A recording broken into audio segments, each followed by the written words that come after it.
Welcome into the Panthers.com video mailbag. Staff writer Max Henson here answering your questions as we get closer to draft day. We've got our first one this week from Colton Hunter, who asked, do you think the Panthers could trade up for a corner or back for maybe a different corner and more picks?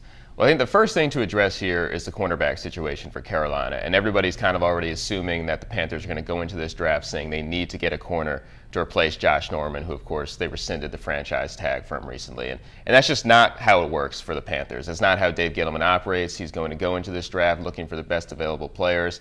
He doesn't go into it thinking we need to get a corner to replace Josh Norman and what he was able to do. Really, because you're not going to find that. You're not going to get a rookie to come in and do those kind of things. Josh Norman playing at an all-pro level in 2015. Carolina will have their different strategy to address the cornerback position. Of course, as Dave Gettleman says, they don't play till September 8th, so there is time.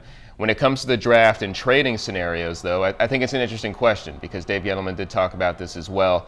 Carolina with that 30th pick in the first round, the very end of round one, the big carrot there is the fifth-year option, of course. You draft a first-round pick, you have that fifth-year option. That's very valuable to all general managers. So he doesn't really want to move out of that spot. But having said that, if a team wants to jump into the end of the first round and offer Carolina a chance to maybe move up in the second, acquire more picks in the second round, it could be enticing because that fifth-year option does increase the value of that pick, and maybe you do get more for that price.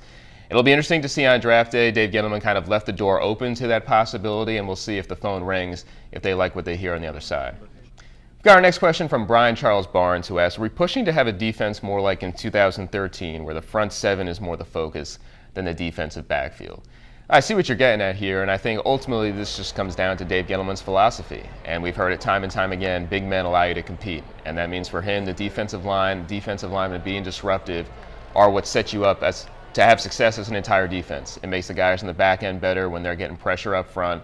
And really, that's the formula for success. That's something Dave Gettleman wholeheartedly believes. He'll say it over and over. We'll hear it from every draft season. And I think as we go into the future with this franchise, you can definitely expect to see the priority placed on those guys up front. Got our last question from Blake Pellicini, who asked, do you think the Panthers will consider Karl Joseph at 30 to help that secondary unit? Well, I mean, having just talked about the defensive lineman, I do think Dave Gettleman and his staff would like to see one of the ends or tackles they like fall to them at the end of the first round. Of course, with his hog molly obsession, that would make a lot of sense. But in this best player available motto, yeah, if Karl Joseph is there at the end of the first round, it's somebody the Panthers have a very high grade on, then I could see it happening. And you talk about a guy who fits the mold as a Panther. Very physical, comes down and make plays at the line of scrimmage, big hitter, also makes plays on the ball in the back end. We saw him with 5 interceptions in just 4 games before a knee injury shortened his last season. So I think this is a guy who could fit that Panther mold, no doubt. Of course, you kind of have to see how the board shakes out for Carolina, and we'll see a lot of things could happen before that 30th overall pick. But as we always say, if Dave Gettleman looks at his board and that's the name at the top of it, he'll pull the trigger and he won't waste any time. Thanks for the questions this week, everybody. I know everyone is looking forward to draft day. Keep it locked on to Panthers.com for all the coverage.